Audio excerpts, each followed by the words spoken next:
You're listening to CIA, Coffee, Intel, and Anxiety, a podcast from retired CIA officers Jeff and Pete. Drawing from decades in the intelligence world, they offer real stories, sharp analysis, and honest reflections on the pressure, decisions, and daily chaos that come with a life of secrets. Add coffee, a dry sense of humor, and a friendship forged under fire, and you've got a podcast like no other.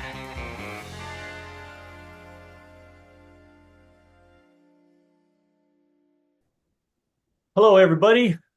My name is Jeff Sano. I'm a retired CIA operations officer, and I want to thank you very much for joining us for our podcast. Just one real quick introduction. This is my book. It's called Human for Humanity. I wrote that to help everybody get a close-up view of some of the places and experiences that my family and I have had traveling around the world. With that, I'm going to let my partner, Pete, introduce himself. Hey, Jeff. Well, hi, everyone. Peter Warmka, like Jeff, also former intelligence officer. And now I dedicate most of my time educating individuals and organizations regarding how to make their data safe. But we also talk on this podcast, which I'm really happy to share with Jeff, CIA, Coffee, Intel, Anxiety, and to talk also about physical security. And that's why I'm really excited about this episode because we have a continuation of what we talked about previously, right, Jeff?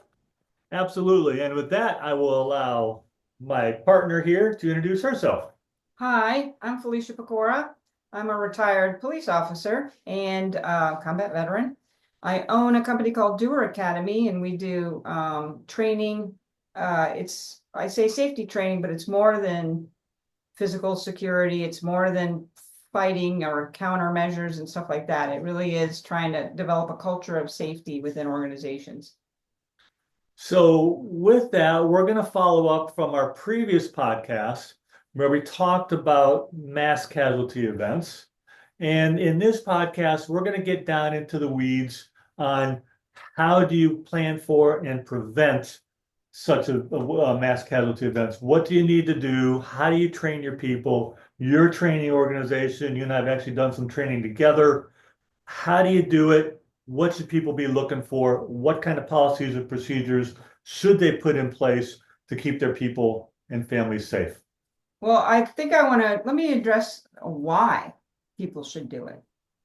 Because I think 100% across the board, it is much cheaper to train your people than it is to recover from your reputational crisis or reopen after being shut down, or so many things. There's so many really negative repercussions that happen when a violent event happens at your workplace. Especially if you're the guy in charge, all that responsibility. There's vicarious liability, and there's civil liabilities, criminal liabilities, so many things. OSHA comes into play, and they have fine abilities. So many things. So the why is not only is it the right thing to do, some people aren't motivated by that. It's cheaper to train your people than it is to pay all of the intangible costs that come from when violence happens at your workplace. The cost benefit analysis cannot be overemphasized.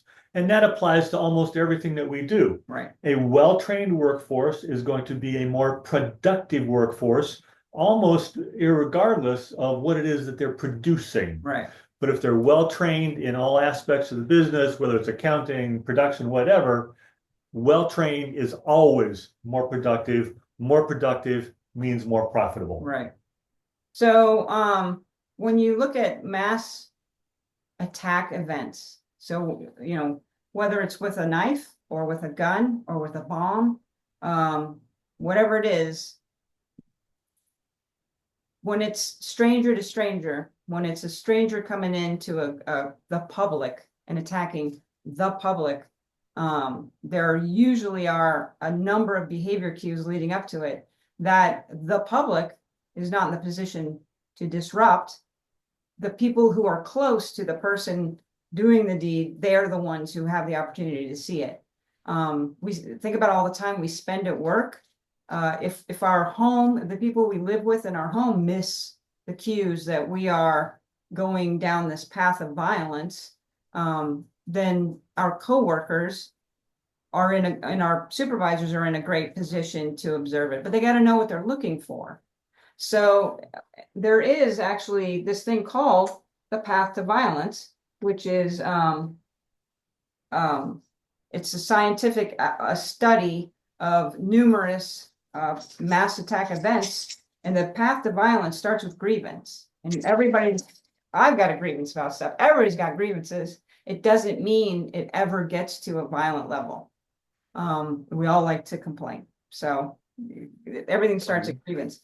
But then where it deviates from just, me and you talking about stuff we don't like is when violent ideation starts. And, I don't like white women with blue eyes. So I start to ideate about, I wonder if there's a way to get rid of women with blue eyes, or whatever the group is, whatever the thing is we're fixated on. And then I start to fantasize about a world without the thing I hate. And then from that, the next step would be, let me do some research and planning. Where do these folks hang out? That's where your paper trail comes in with computers and searches and stuff like that, or drive-bys, checking it out, casing, if you will, casing the joint to see how hard it would be. The last time we spoke, you mentioned the Orlando Pulse shooting. That guy did research and planning because he checked out the area by Disney Springs, and then he checked out Pulse, right? That's a classic example. And then preparation is where, I've made my plan. I've looked at it. I think I can accomplish this by making a bomb. When I was a bomb tech at the police department, there was a case where this guy went into Home Depot and bought, let me have a 2-inch diameter PVC pipe. I needed about 2 inches long. Oh, I can just cut it. I need end caps. You have end caps? Okay, great. I need wiring now. No, not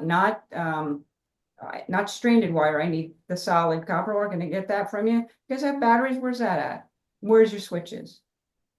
And then they didn't happen to sell gunpowder. He had to go somewhere else to get the gunpowder. The bomb goes off during the investigation, the post-blast investigation. They find his receipt. They go to the Home Depot and they're like, hey, did you guys call the police when he asked for all these different components at the same time? No. Why would we? Wow. Okay. So that's preparation. You got to get the stuff, whatever you're going to get. And then, there is some probing or breaching. Somebody might be somewhere where they're not supposed to be. We hear about people, climbing the fence at the White House. That is a probe and a breach. We have the Tampa Bay Bucks here in Tampa. Go Bucks. And there would be, like hoax devices, I think, to see what our response was going to be. And it would be a box of stuff, wires, batteries, everything but the explosive. And so if it looked suspicious, we would do our thing. And I think it was a great opportunity for whoever was thinking about attacking, because that is, to attack an NFL game where the crowds are would be a great target for bad people. And then the last stage of it is the attack, the actual attack where the person shows up. While all of that is happening, our friends, our family, and our coworkers have an opportunity to observe us as we're doing this. So we are saying stuff like, you know what? The world would be a better place without white women with blue eyes. You know what? I bet you a well-placed bomb over here at this location would wipe out blah, blah, blah.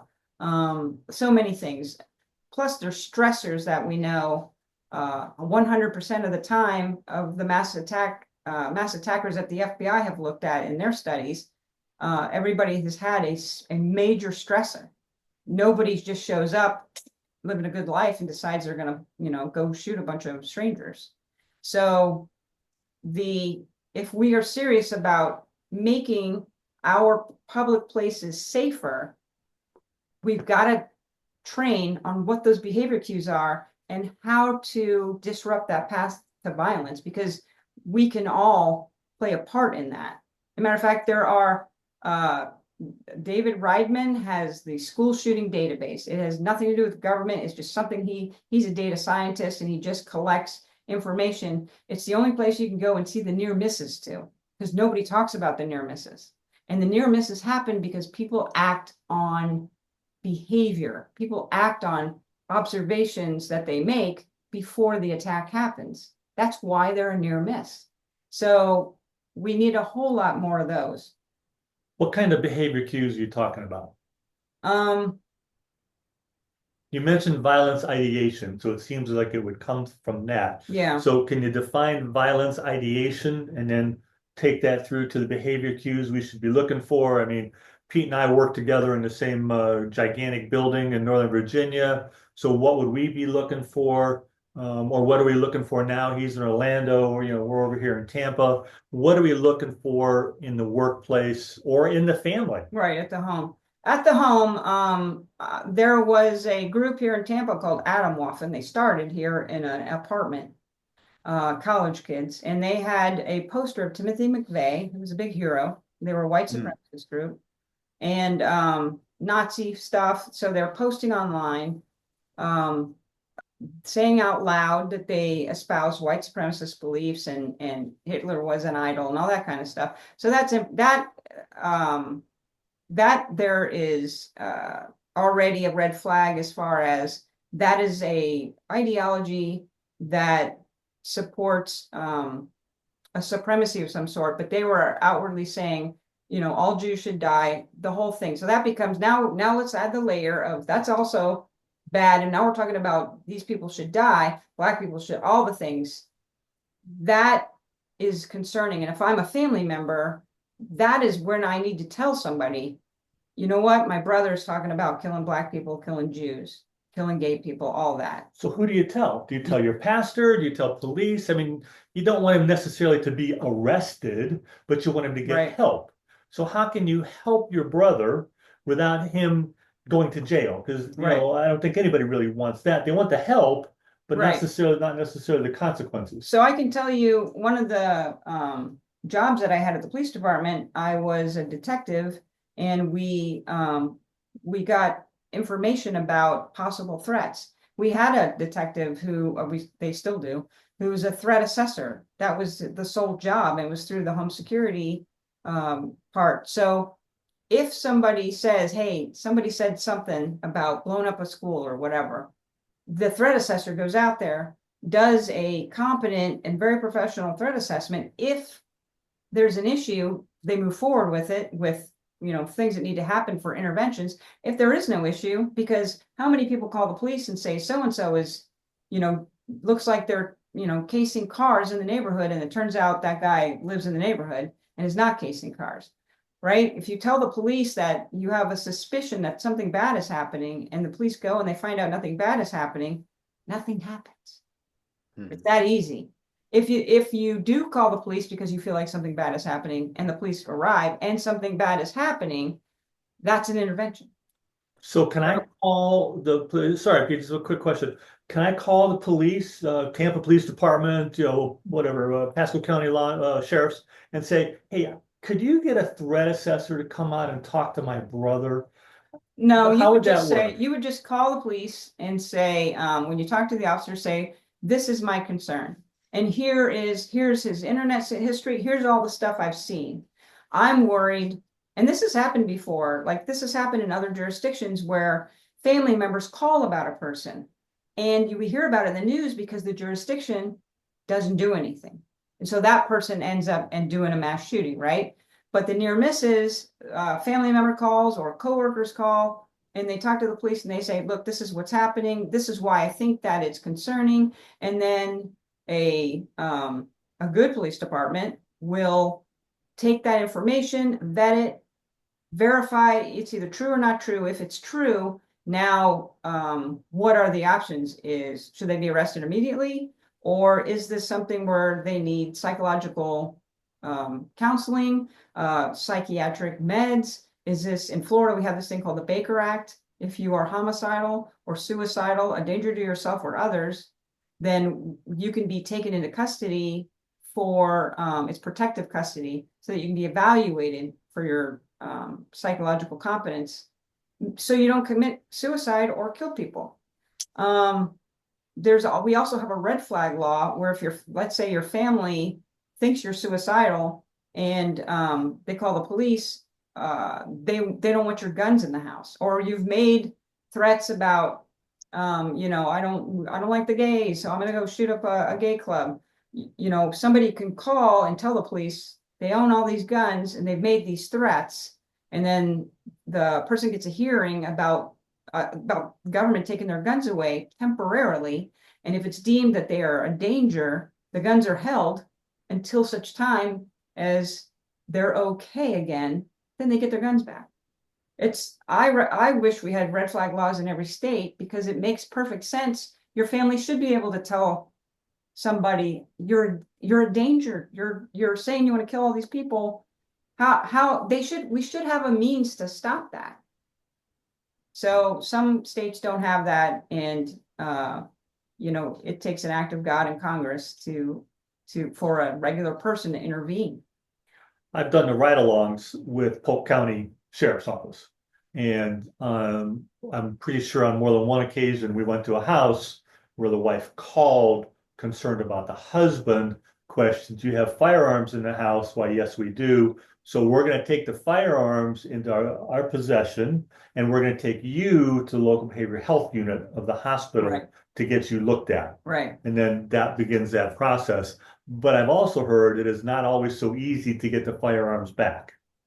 It depends on the rehabilitation. If you have somebody who has a mental illness, and it shows up as hating a certain group of people and wanting to do violence, you probably won't get your guns back.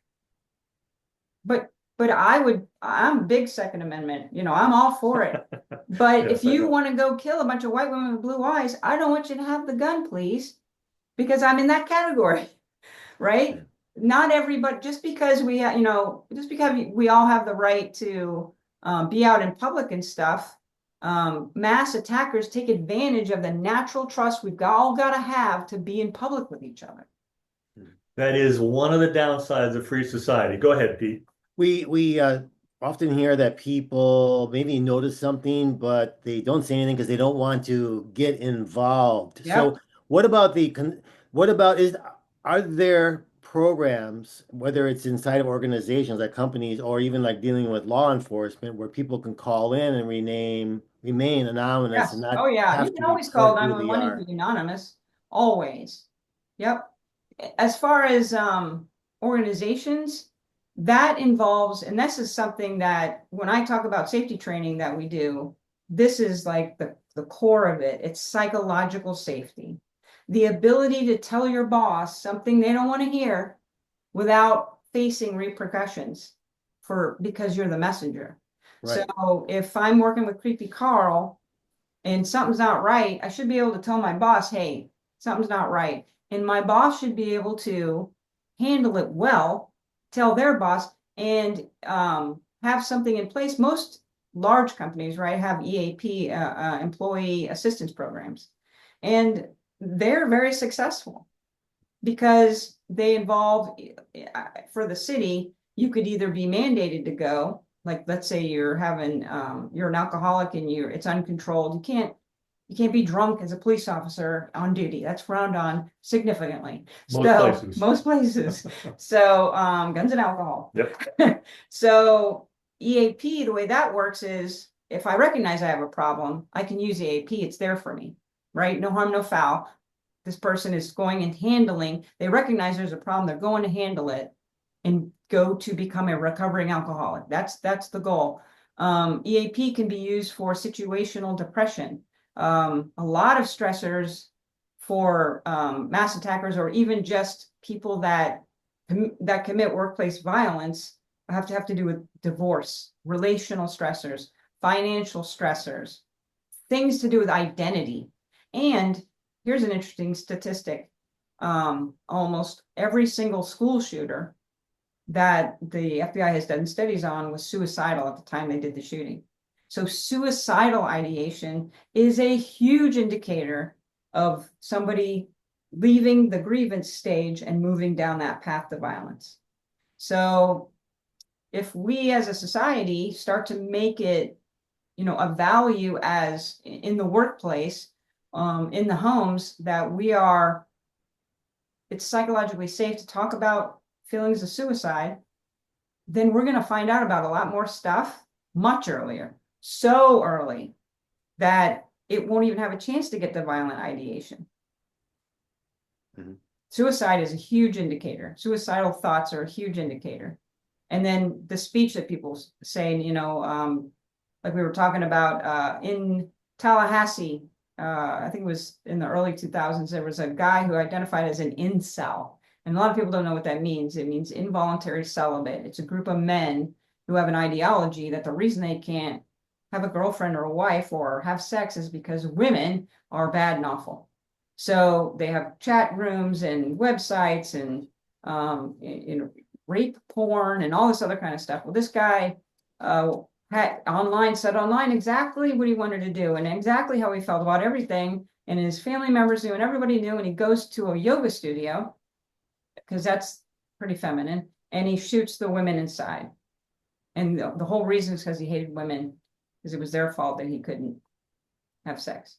How can we make the family environment, because it sounds what you're telling me, it all comes back down to that core family environment. Right. How does the family environment make it safe for someone to talk about suicidal ideation, whether it's a spouse, a child, a parent? How do they create that environment?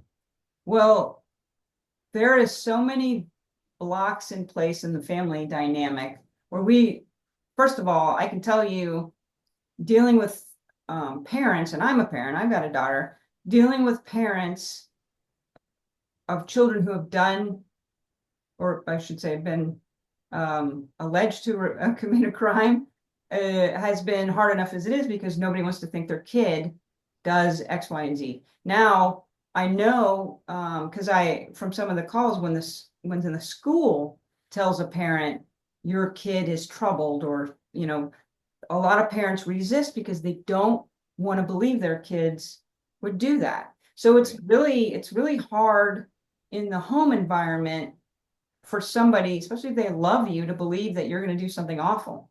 It is easier to spot those cues from coworkers and friends. And actually, there have been school shootings stopped by friends when somebody says, "Hey, here's my manifesto. Here's all the things I'm going to destroy."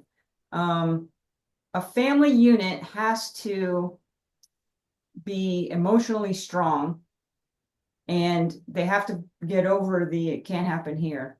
And it's really, really hard in families, because you have religious things too. Suicide is a mortal sin in some religions. And so it ain't getting brought up, especially in a very religious household, unless people within that religious household believe in the psychology, and accept psychology is also part of the human experience.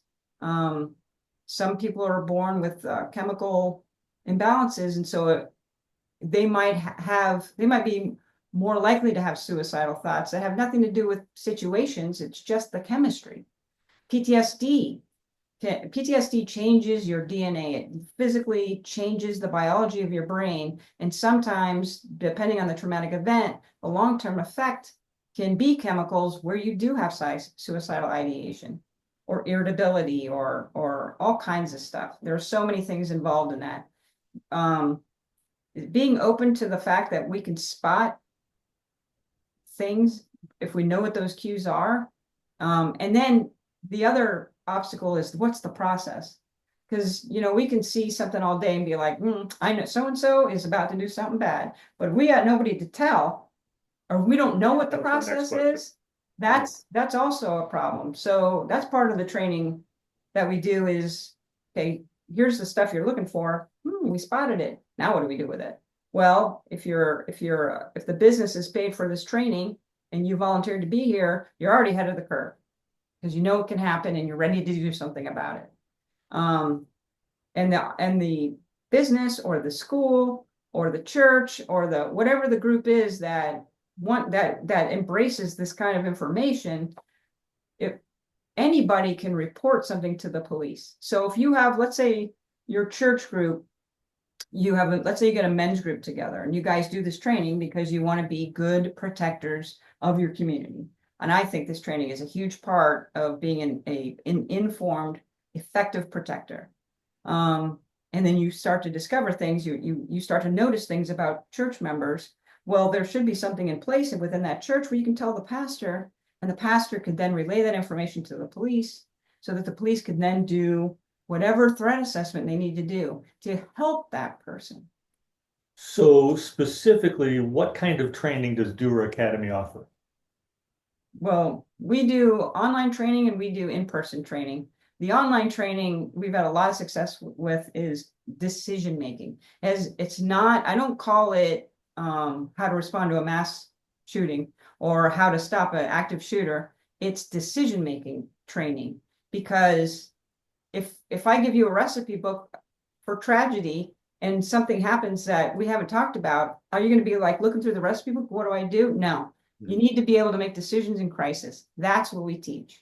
And in fact, one of my favorite success stories was a woman who I trained the Hillsborough County Tax Collector's Office. And kudos to the Hillsborough County Tax Collector who understood the importance of that training, because they're also the DMV. During the first part of that training was online. And so this woman took the online class. She also moonlighted at the Greyhound bus station as a clerk. Well, she was working one night and this man came in with a bag. Nothing unusual or suspicious about a man with a bag at the bus station. Would you agree? However, something wasn't right. There was something about the way he was carrying it. There was something about him that it wasn't right. She couldn't quite articulate it, but it was the way that we did the training. I'm a big proponent of trust your gut. Trust your gut, and if there's something wrong, let's go prove that there's nothing wrong.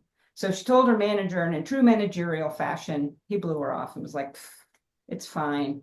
Don't worry about it. So she's like, okay, well, let me go to the security guard, who I believe was about 108.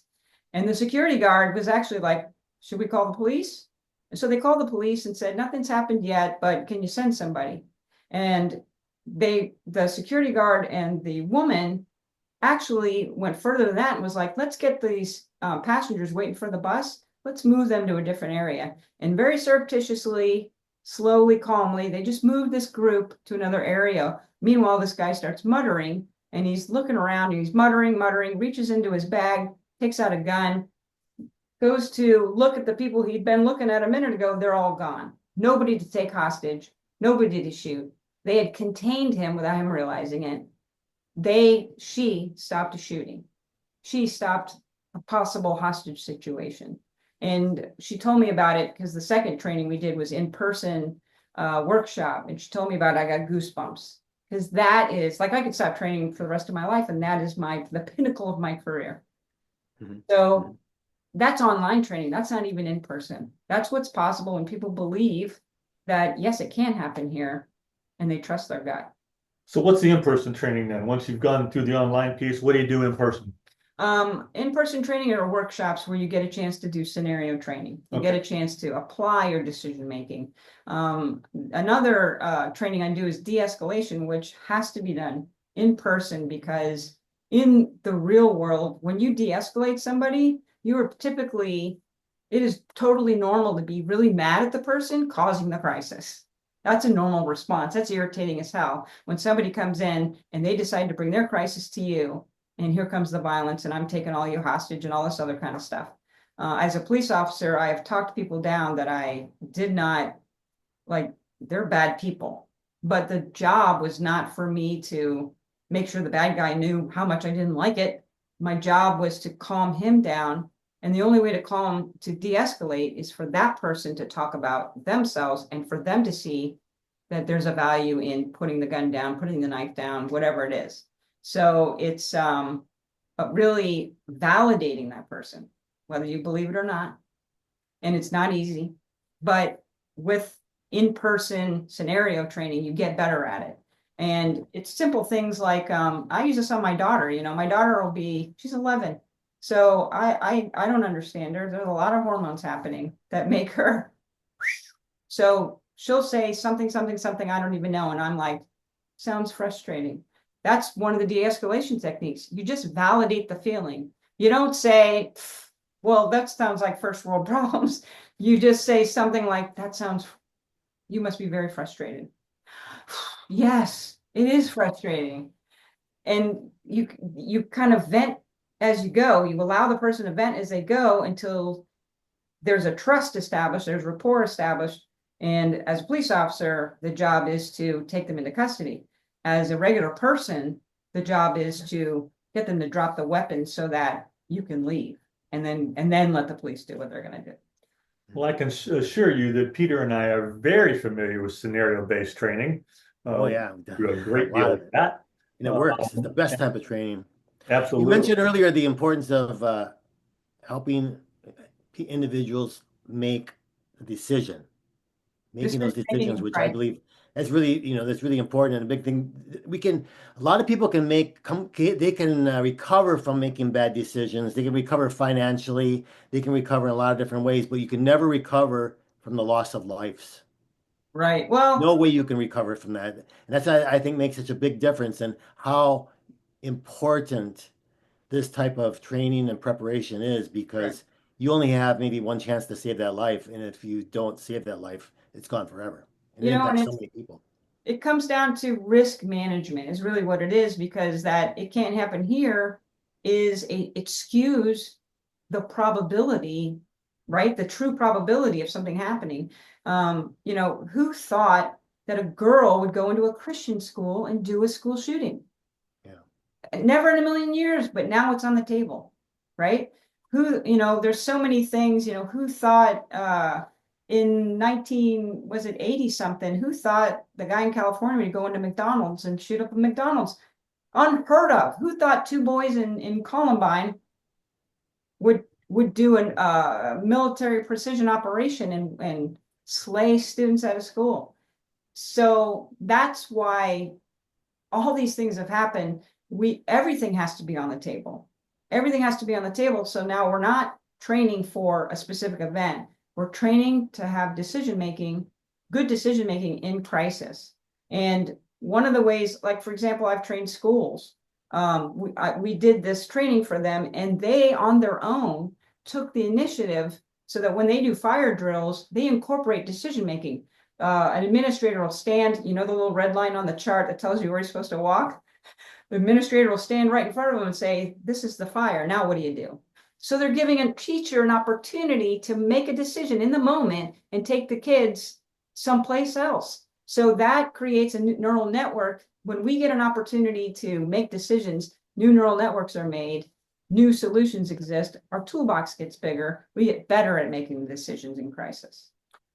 Well, certainly the "it can't happen here" syndrome is a big problem that we have to address as much as possible. Pete, you want to wrap it up? Well, I would like to, I'm sure there's people that are listening that would like to know, how can they reach out to you? How can they get more information, learn more about this training? What's the best way to reach you? The best way to reach me is through probably my email. My website is www.Felicia Pecora. It's FELICIAPECORA.com. And from there, you can go to the Doer Academy, or you can send me an email at fp@FeliciaPecora.com. All that will be in the information describing this particular podcast. All right. Again, I really appreciate, Peco, your time, your service to the country, and your ongoing work in such a really important area, service to the community. And Jeff, I really think it'd be great to have her back on the show again sometime in the future. She's wonderful. Like I said, she's my best friend in the state of Florida, except for you, of course, Pete. So with that, everybody have a great day. Stay safe out there. Keep your family safe. Open up to them. Show them love. And I think we can move forward. Have a great day, everybody.